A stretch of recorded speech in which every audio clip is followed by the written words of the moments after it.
À toutes et à tous, bienvenue dans le cadre du partenariat qui relie Radio Parole de Vie et Attaque Pays de Saint-Malo, Jersey. J'ai le plaisir ce mois-ci d'accueillir Rosanne Perrault. Bienvenue Rosanne Perrault. Bonjour. J'ai le plaisir de retrouver puisque nous avons eu l'occasion déjà de collaborer ensemble sur différentes thématiques. Ouais, merci de nous accueillir. C'est un plaisir. À vos côtés, un nouveau venu, si je puis dire, dans le cadre de cette émission. Jean-François Vacher, bienvenue. Bonjour, oui. Donc vous êtes membre du bureau d'Attaque. Oui, tout à Comme fait. Rosanne Perrault est également membre. Donc Rosanne Perrault, je précise que vous êtes aussi au CA national. Donc vous avez une vision aussi plus transversale, si je puis dire. Voilà, trésorier de l'association Jean-François Vacher. Oui, tout c'est à vous fait, qui tenez exact. la bourse d'Attaque Pays de Oui, Saint-Malo, Jersey. oui, j'essaye de le faire au mieux. Alors nous allons parler d'un sujet que l'on évoque relativement régulièrement dans les médias. Il m'a semblé intéressant, et il vous a semblé intéressant, messieurs, dames, de faire peut-être un travail didactique de pédagogie pour éclairer nos auditrices et nos auditeurs sur les enjeux de ce que l'on appelle la dette. Ça y est, j'ai lâché le mot. Rosanne Perrault, quelques titres dans la presse récente, déficit, la France reste dans le viseur de Bruxelles notamment. Oui, il y a pas mal de titres récemment dans la presse. Outre celui-là, on a aussi la France en dette, mais aussi le groupe Altis, 50 millions de dettes, dévissent en bourse. Alors il nous parle de deux sortes de dettes, la dette privée et la dette publique. Voilà, on a choisi de ne pas parler de la seule dette publique, parce que le problème de la dette privée est très très important aussi. La dette privée, c'est celle des ménages, ce qu'on appelle les ménages au sens comptabilité nationale, celle des étudiants, celle des entreprises. Elle est la contrepartie des crédits accordés par les organismes financiers, alors que la dette publique résulte des emprunts contractés par les administrations publiques pour combler leur déficit. Le déficit, c'est l'excédent des dépenses sur les recettes. Nous verrons que la dette privée, paradoxalement, n'inquiète pas les institutions ou les économistes, alors qu'elle a été à l'origine de la crise de 2008, qui s'est déclarée sur un tout petit compartiment de la dette hypothécaire des ménages américains, la dette subprimes.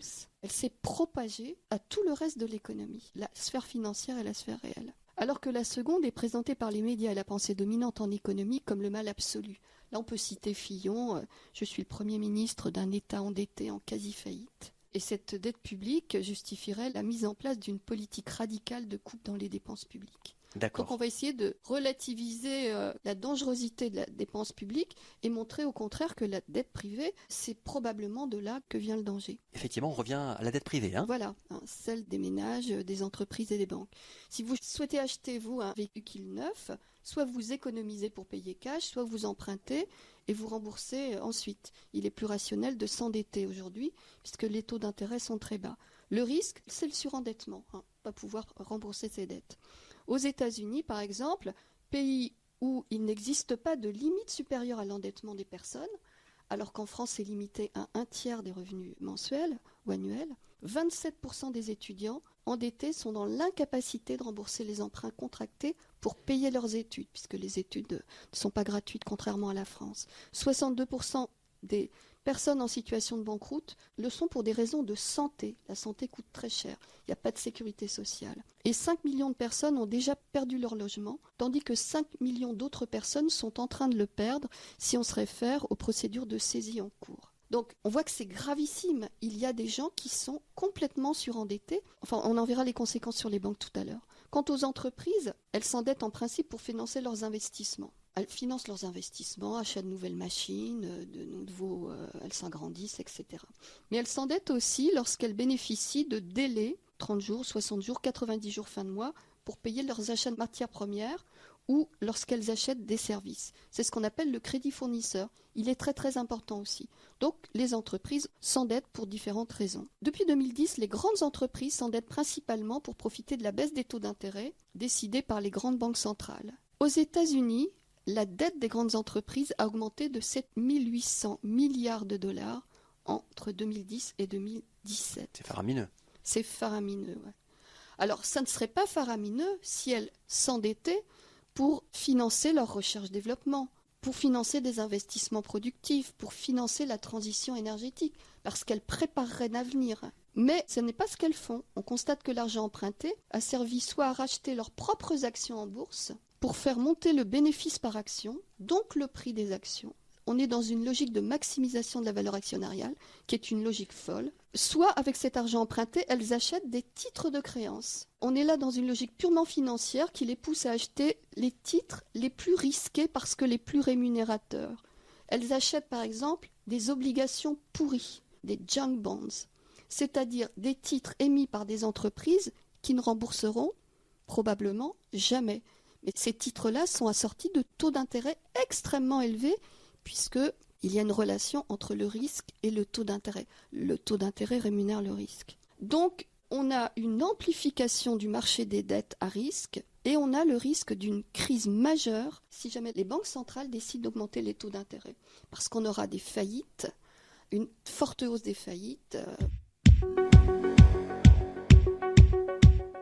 Alors, concernant une entreprise en particulier dont on a parlé tout à l'heure, le groupe de Patrick Drahi, le groupe Altis. Il était patron d'SFR, il a racheté énormément d'entreprises. Son endettement est à 50 milliards d'euros aujourd'hui. C'est considérable, c'est énorme. Les milieux financiers qui l'ont encensé pendant des années réalisent seulement maintenant que ce groupe est une construction qui ne repose que sur la dette. Enfin, la prise de conscience a eu lieu. De là, s'en est suivi une crise de confiance et le titre de la société a dévissé de, 35% en bourse. Et cette perte de confiance risque d'augmenter, pareil, si les taux d'intérêt augmentent, s'ils n'arrivent pas à redresser la barre. Donc on voit qu'une société comme ça, qui paraît très très solide, si cette construction est basée sur la dette, c'est extrêmement fragile en réalité. Alors maintenant, on en vient aux banques, parce que ce sont les banques qui prêtent l'argent aux entreprises, aux ménages, etc.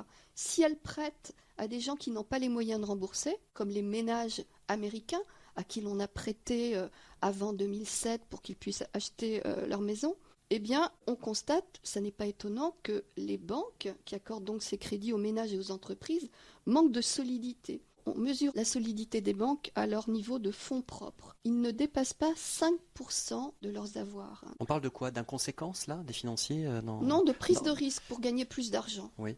C'est-à-dire que c'est pas par grandeur d'âme qu'on prête sans voir la limite de la capacité de remboursement, en fait. Ça n'est absolument pas par grandeur d'âme. Non. On est là pour placer du produit financier. On est dans une logique d'extrême court terme. Voilà, on pourra peut-être revenir là-dessus si on a le temps, mais c'est totalement ahurissant. On est dans une logique financière de très court terme. Donc, pourquoi elles auraient des difficultés, ces banques? Parce qu'il y a une montée des défauts de paiement dans leur portefeuille de crédit. Elles ont accordé des crédits et ces crédits risquent de ne pas être remboursés. On a déjà eu en 2017 la faillite d'une des principales banques espagnoles. C'est pas une vue de l'esprit ce que je vous raconte ça, c'est en train de se produire. Banco Popular a fait faillite en mars 2017.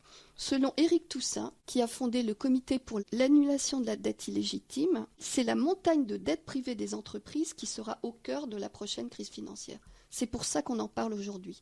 Et maintenant, je vais laisser Jean-François nous parler de la crise de la dette publique, enfin de la dette publique plus exactement. Radio Parole de Vie. Radio Parole de Vie. Votre radio locale sur 100.5 et sur Internet. 2 mots d'abord pour définir la dette publique. C'est tout simplement la dette de l'ensemble des administrations publiques. Et je rappelle à cette occasion que ça ne concerne pas seulement que l'État, qu'on a tendance à mettre en avant, même si l'État, aujourd'hui, concentre à peu près 80% de la dette publique. Il y a aussi les collectivités locales et les administrations de sécurité sociale. Alors comment se crée la dette publique? Ça, c'est la question qu'on se pose. L'État et les collectivités locales, d'abord, doivent financer leurs dépenses sur un budget qui a été voté, un budget qui est annuel, et les recettes sont normalement issues de l'impôt. Par contre, pour le cas de la sécurité sociale, rapidement, en France, on a une organisation un petit peu différente. Les prestations sociales, les prestations sont financées par les cotisations sociales qui, elles, sont prélevées directement auprès des entreprises et des salariés. Pour assurer l'ajustement à court terme, il y a plusieurs types de dettes. L'État est obligé justement de gérer à très court terme, c'est-à-dire le fait que les recettes et les dépenses n'arrivent pas au même moment. Il y a donc des périodes de soudure et le gouvernement doit créer de la monnaie de manière générale. Bon, c'est un processus tout à fait classique et donc c'est la création monétaire et c'est le Trésor qui émet de la monnaie sous la forme généralement de bons du Trésor, en gros à 3 mois d'échéance. Alors, par ailleurs, par contre, et c'est la partie la plus importante, c'est la dette à long terme qui sert essentiellement à couvrir les investissements publics, la construction d'infrastructures, etc.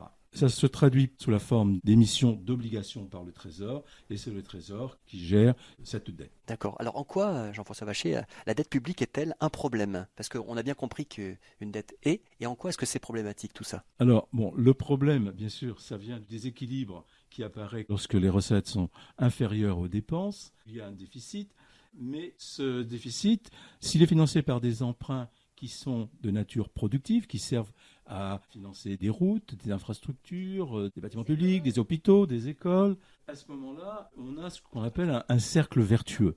C'est-à-dire que les dépenses vont permettre d'obtenir des recettes ultérieures, l'année suivante, période suivante, qui vont permettre de rembourser les emprunts. Par contre, là où il y a un problème, c'est lorsque le déséquilibre devient permanent, ou en tout cas régulier, ou que les dépenses se révèlent improductives, ce qui est le cas dans un certain nombre de situations. C'est-à-dire que ça n'a pas de sens quelque part. Il n'y a pas de retour sur investissement. Ça ne contribue pas à créer de la richesse. Oui. C'est ça le fond de la question. Et à ce moment-là, on a un cercle vicieux. On a un cercle vicieux qui, évidemment, se met en place.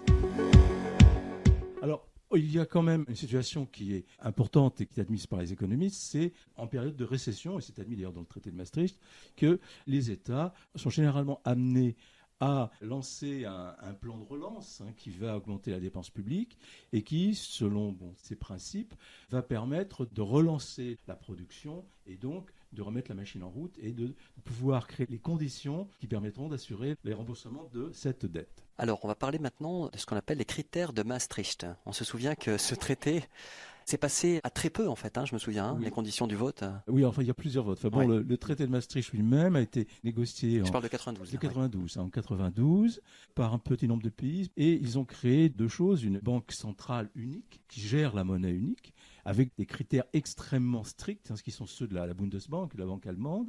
On a dit que c'était un marque bis.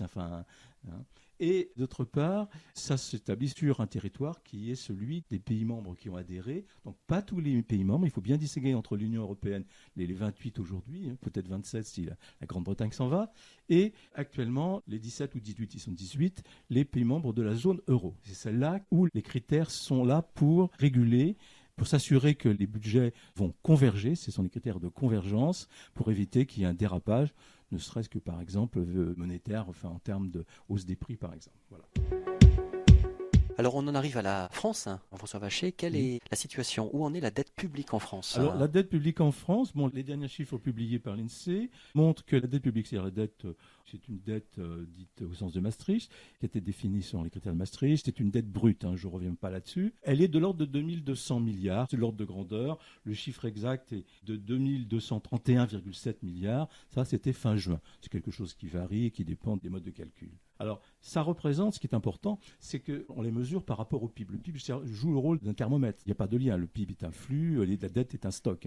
Donc, ça représente aujourd'hui la dette, ces 2200 milliards, représente 99,2% du PIB. Donc, pratiquement le même montant que le PIB français, qui est de 2200 et quelques milliards. Alors, ce qu'il faut dire aussi, c'est que cette dette s'est accrue de façon brutale après la crise de 2008. Et alors, la crise de 2008, en fait, c'est une crise en plusieurs étapes. C'est comme une pièce de théâtre. Il y a un premier acte qui est la crise des subprimes, dont parlait Rosen, c'est-à-dire une dette privée hypothécaire, essentiellement du foncier, de l'immobilier exactement. Et les banques américaines ont prêté à des gens pauvres en général, ce qui a conduit souvent à un défaut de paiement et à une dévalorisation des immeubles et des maisons. C'est très important en Amérique. Les particuliers, les ménages sont propriétaires de leurs maisons. Et de ce fait, beaucoup ont dû vendre, mais vendre sur un marché où tout le monde vend en même temps, les prix s'effondrent. Ah oui. Et donc, ça a entraîné la bulle. Alors, il y a une bulle au départ qui n'est pas si importante que ça et qui a été reprise, vu l'aspect systémique des marchés financiers, par les banques d'investissement, dont l'une des plus connues, c'est en l'occurrence Lehman Brothers, mais il y a toutes sortes de jeux de rapports de force au sein. Alors cette banque, Lehman Brothers, a fait faillite, et ça a, par un jeu de cartes, si vous voulez, des châteaux de cartes, en effet domino, eh bien, le système s'est écroulé très vite. Et ce qui s'est passé, alors en 2008, donc si vous voulez, là, on a une crise immobilière en 2007, locale, aux États-Unis, une crise financière en 2008, et en 2009, une crise économique, parce que l'économie réelle, elle, a subi les effets de cette crise. Alors je souligne que cette crise est plus importante que celle de 1929, si l'on regarde la façon dont ça s'est fait. Mais les États ont quand même l'expérience de la crise de 29, on sait qu'il faut intervenir, il y a un certain nombre de raisons, et pour éviter, on sait que si on n'intervient pas, c'est la catastrophe. L'économie s'écroule, la moitié des gens sont au chômage, c'est quelque chose d'insupportable. Et l'État est intervenu, comment ? Tout simplement en rachetant la dette privée, la dette des banques en particulier. D'où les liquidités, c'est ça ? Voilà, c'est ça. Alors essentiellement en émettant des liquidités importantes de façon à tout de suite racheter d'ailleurs notamment de la mauvaise dette. Et cela sans demander une contrepartie aux banques. C'est-à-dire qu'on n'a pas demandé aux banques d'être plus vertueuses, ce qu'elles n'ont pas fait. Et elles ont continué par la suite à spéculer à avoir des comportements risqués. Et donc, on est dans une situation aujourd'hui où les États ne pourraient plus intervenir. S'il y avait une nouvelle crise de ce type, ils n'auraient ni les moyens financiers, ni la capacité de le faire. Et c'est quelque chose d'inquiétant pour l'ensemble du système de la dette et du système financier. C'est une question qui me vient comme ça, je vous la pose, Jean-François Vacher. À qui profite la dette, quelque part, d'une certaine façon?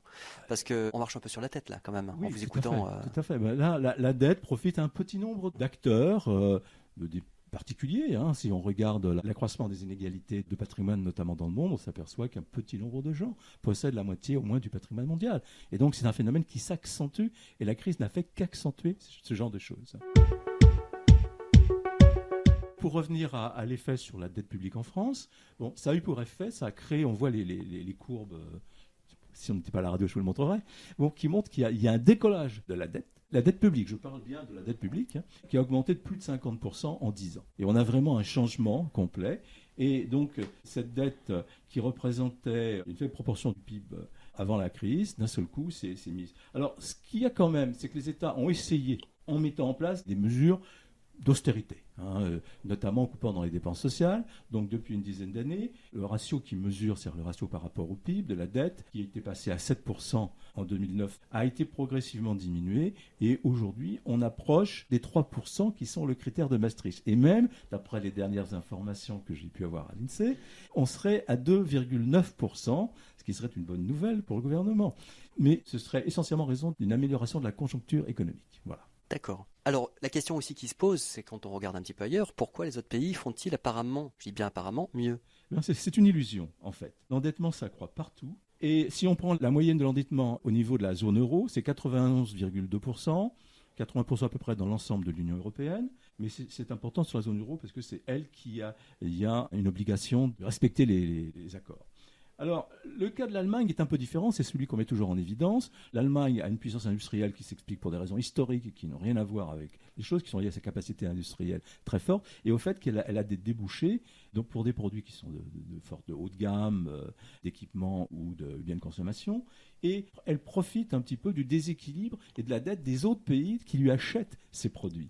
Donc il y a un effet de déséquilibre sur lequel je ne vais pas rentrer, mais qui fait que l'Union européenne, et enfin la zone économique en particulier, la zone euro, est extrêmement fragilisée de ce fait. Alors si on regarde hors d'Europe, on s'aperçoit qu'il y a des États comme les États-Unis qui ont toujours eu des dettes, et en particulier pour les USA, une dette supérieure à 100% du PIB, mais ça ne pose pas de problème. C'est un pays qui a une puissance financière et qui attire les capitaux, donc c'est le cas. Et il y a un cas inverse qui joue un peu à fortiori, enfin à contrario plutôt, c'est le Japon. Le Japon a une dette qui dépasse les 250% du PIB. Mais le Japon est une société tout à fait différente où il y a une très forte épargne pour des raisons sociales, pour des raisons qui sont liées au fait que les retraites sont très faibles au Japon et les Japonais doivent épargner très fortement. Et comme on sait que c'est un phénomène qui est interne à l'économie japonaise, qui a une relativement peu de connexion avec le système mondial, le Japon est donc un pays sûr de ce point de vue-là. Donc la dette n'a pas d'importance pour les économistes. Aussi la question, faut-il s'inquiéter du niveau de la dette publique, Jean-François Vacher? Alors, c'est une question de point de vue aussi. Après la crise de 29, Keynes a écrit en 1936 un ouvrage sur ces questions et il a proposé que les États interviennent pour justement élever le niveau, pour réguler le niveau de la dépense, pour la remonter quand il y a, en période de crise, il y a un chômage très fort et aussi un moindre taux d'utilisation des capacités productives.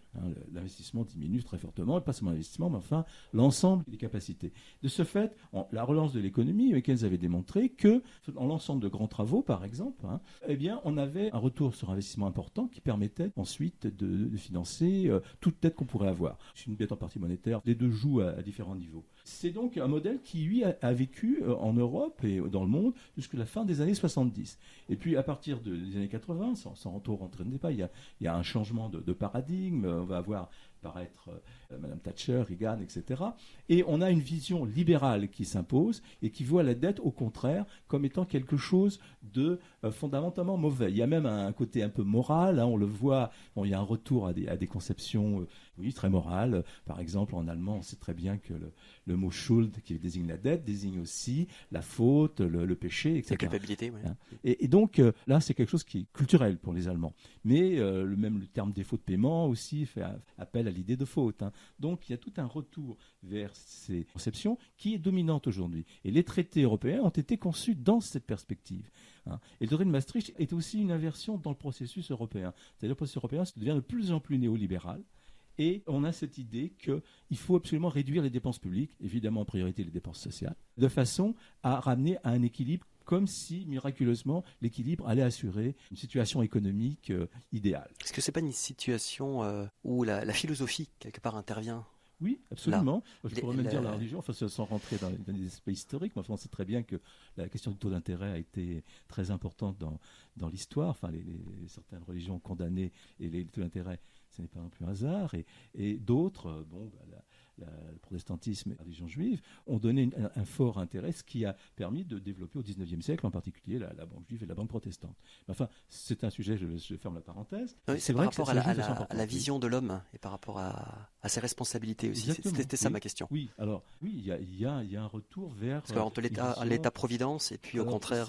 C'est bon, alors l'État-providence, il est nommé ainsi par ses adversaires quand même, il faut le noter. Et c'est vrai que dans le retour des années 80, c'est quand même une critique d'un État on juge que les dépenses sont trop sociales et visent à... Alors ça correspond à une philosophie quand même qui considère que les chômeurs, les pauvres sont des gens qui ne méritent pas qu'on accorde trop d'intérêt à eux.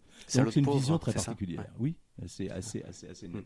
Alors, et plus généralement, et c'est important aussi, parce qu'au niveau politique internationale, c'est que ça a servi, surtout à la fin du XXe siècle, comme arme de domination, la dette. On a utilisé la dette dans les pays d'Amérique latine, en grande partie, en Asie du Sud-Est, de façon importante. Il y a eu des grandes crises. Ça n'intéressait pas trop les Occidentaux, enfin l'opinion publique en tout cas, dans la mesure où ils ne pensaient pas concernés par ça. Mais aujourd'hui, c'est différent. Depuis la crise de 2008, eh bien, nous avons des mécanismes, des problèmes qui sont en gros ceux que l'on avait 20 ans auparavant dans le reste du monde. Et c'est une question également de rapport de force, fondamentalement. Et puis la dernière question que je vais vous poser, Jean-François Vacher, c'est un État doit-il toujours rembourser sa dette ? Vous avez évoqué déjà un petit peu voilà. succinctement. Alors, et comment s'en sortir sinon ? Voilà. D'abord, non, parce que toutes les dettes ne sont pas... comme on l'a vu, la dette est nécessaire pour l'économie, pour la croissance, mais toutes les dettes ne sont pas utiles. Il n'y a qu'à voir la masse de capitaux qui sont allés vers le tiers-monde, etc. Et beaucoup de ces capitaux ont abouti à créer une dette soit illégitime, qui n'était pas vraiment justifiée, une dette, mais voire illégale, quand elle est en contradiction avec les lois, et dans certains cas même à créer ou maintenir des dictatures, ce qu'on appelle la dette odieuse dans ce cas-là. Alors, les solutions. Les solutions, en gros, elles sont classiques, et l'histoire en est pleine. Elles sont de trois types. La première, elle est toute simple, c'est la dette souveraine, c'est la dette publique. Au départ, les rois de France n'ont pratiquement jamais remboursé leurs dettes. En général, ils faisaient réprimer leurs créanciers. C'est le cas bien connu des Templiers, de Philippe le Bel, qui s'occupait à Jacques de Molay. Je vous renvoie à tout ça. Il y avait d'autres raisons, mais la raison d'annulation de la dette était utile, était importante. Et tous les autres pays, depuis 2 siècles, ont effacé de cette manière volontairement leurs dettes. Le Mexique, les États-Unis, Cuba, Costa Rica, l'URSS, etc. Alors, la deuxième mode de sortie, c'est l'annulation, mais l'annulation par les créanciers. Ça s'est fait notamment dans le cadre de l'Allemagne après la guerre, pour éviter une situation qui était catastrophique, l'Allemagne en 1945, et surtout avec la menace du communisme, on est au début de la guerre froide en même temps, on a décidé d'annuler une grande partie de la dette allemande. Et les Allemands ont tendance à oublier ce genre de choses quand on parle d'autres pays comme la Grèce. Et oui. Voilà. Et troisième, qui est quand même la méthode la plus rationnelle, logiquement, c'est la restructuration de la dette, c'est-à-dire une renégociation de cette dette. On peut renégocier la durée d'emprunt, on peut renégocier donc les taux d'intérêt, de façon à diminuer le poids, la charge de la dette sur les gens du pays, en fait. Et donc, on a des situations qui sont en ce moment, on a l'exemple de la Grèce, on a l'exemple du Venezuela actuellement, qui tente de renégocier sa dette. Ça pourrait être le cas de la France éventuellement, mais la France est quand même, pour l'instant, relativement moins concernée. Eh bien, un grand merci à vous, Rosanne Perroux et Jean-François Vacher, pour cet éclairage sur cette question ô combien cruciale de la dette, dont on entend souvent parler. Et nous espérons effectivement pour les auditrices et les auditeurs qu'ils ont été édifiés et en tous les cas éclairés sur tous ces enjeux. Encore une fois, merci à vous et puis à très bientôt pour un nouveau sujet. D'accord, allez, au revoir. À bientôt. Merci, au revoir. Au revoir. Au revoir à toutes et à tous.